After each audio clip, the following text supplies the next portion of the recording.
হালাল জিনিসকে আল্লাহ তাআলা এই মাসে হারাম করেছে। সুবে সাদেক থেকে সূর্যাস্ত পর্যন্ত সব খানাপিনা অন্য 11 মাস আপনার হালাল ছিল। আল্লাহ শেখাচ্ছেন ক্ষুধার জ্বালা, পিপাসার কষ্ট, তৃষ্ণা তুমি সহ্য করো আল্লাহকে ভয় করে, রুহের শক্তি বাড়াও, সামনে খাদ্য থাকবে, তোমার কাম প্রবৃত্তি জাগবে, তোমার সুন্দর স্ত্রী স্বামী কাছে থাকবে, তোমার কামনা বাসনা কুপ্রবৃত্তি চরিতার্থ করতে ইচ্ছা হবে।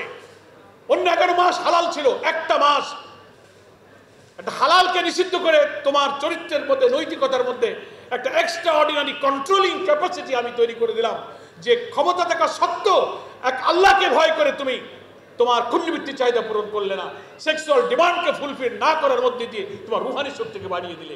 যে আল্লাহকে ভয় করে তুমি সুন্দরী স্ত্রীকে কাছে পেয়েও হারাম থেকে বাঁচতে পারলে, অন্য 11 মাসেও তুমি বেপর্দা, বেহায়াপনা, উচ্ছৃঙ্খল, অনৈতিকতার সয়লাব থেকেও তুমি যে আল্লাহকে ভয় করে হালাল স্ত্রী থেকে বাঁচতে পেরেছো, সেই আল্লাহকে ভয় করে সব হারাম থেকেও বাঁচার নৈতিক শক্তি তুমি এই রমজানের ট্রেনিং দাও। 2 মিনিট আগেও তুমি চরম তৃষ্ণার্ত থেকেও আল্লাহকে ভয় করে তুমি পানি খেলে না। লক্ষ টাকা পুরস্কার পেয়েও একজন দরিদ্রকে যদি বলা হয় তোমাকে 2 লাখ টাকা দেবো, তুমি এখন 1 গ্লাস পানি খাও, বহু গরিব পাবেন লক্ষ টাকা ফেলে দেবে কিন্তু 1 গ্লাস পানি খাবে না। খাবে না কি বলেন? কারণ তার মধ্যে আল্লাহ তাআলা রুহানি শক্তি রমজানে অলৌকিকভাবে বাড়িয়ে দিয়েছেন, যে না আজকে টাকা আমার কাছে তুচ্ছ, আমার রব, আমার মালিক ইয়াউমিদ্দিন রব্বুল আলামিন আমাকে যা হারাম করেছেন আমি তা খেতে পারি না, আমার লোভের চেয়ে আমার কাছে আল্লাহ বড়।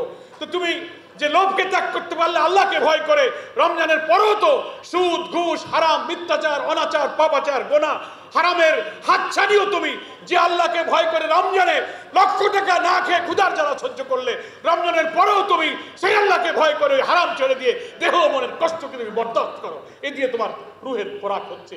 তার অর্থ হলো তুমি তোমার তাকওয়ার ব্যাটারিতে চার্জ দিতে পারছো।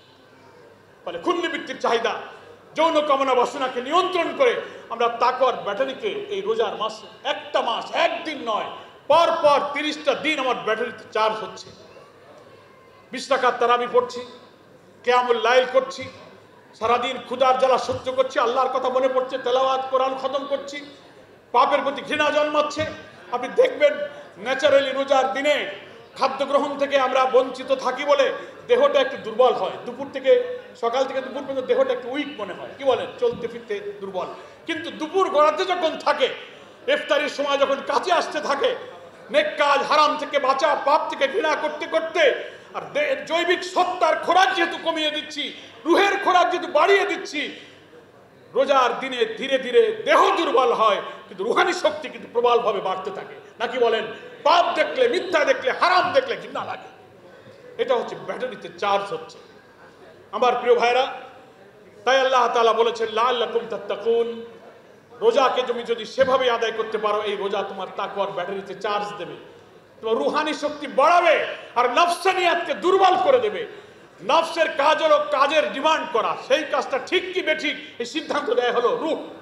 রূহ বলে দেয় যে না, তোমার সামনে সুন্দরী মহিলা এসেছে, লক্ষ টাকার ঘুষ এসেছে, হারাম সম্পদ পেয়েছো, দেহ আর মন চাবে যে এটা খাবো কি খাবো না, কিন্তু সিদ্ধান্ত দেবে হচ্ছে রুহানি শক্তি। রুহানি শক্তি যদি প্রবল থাকে, সে বলে দেবে না এটা হারাম, কবিরা করে তুমি খেতে পারো না, তোমার চোখকে তুমি ফিরিয়ে নেবে, হাতকে তুমি সংযত করবে। ফলে আমাদের এই রোজা আমাদের পশুত্ব, পাশবিকতা, পাশবিক শক্তি, জৈবিক শক্তিকে দুর্বল করে প্রতিনিয়ত আসমানি সালাত, আসমানি কিয়াম, আসমানি তেলাওয়াত, নেক লোকের সোহবাত, দান, সাদাকা, যাকাত, সমস্ত নেকি, তার মানে হলো আমার রুহের সাথে তাকওয়ার ব্যাটারিতে আমি চার্জ দিচ্ছি। ফলে আমার রুহের শক্তি যখন প্রবল হবে, নফসের শক্তি যখন পরাজিত হবে, নফস আর রুহের প্রতিদিনের দ্বন্দ্বে আমি নফসকে যদি পরাজিত করতে পারি, রুহানি শক্তিকে বাড়াতে পারি, 11 মাস আমি এই নেকির শক্তি দিয়ে হারাম থেকে নিজেকে বাঁচিয়ে রাখতে পারবো।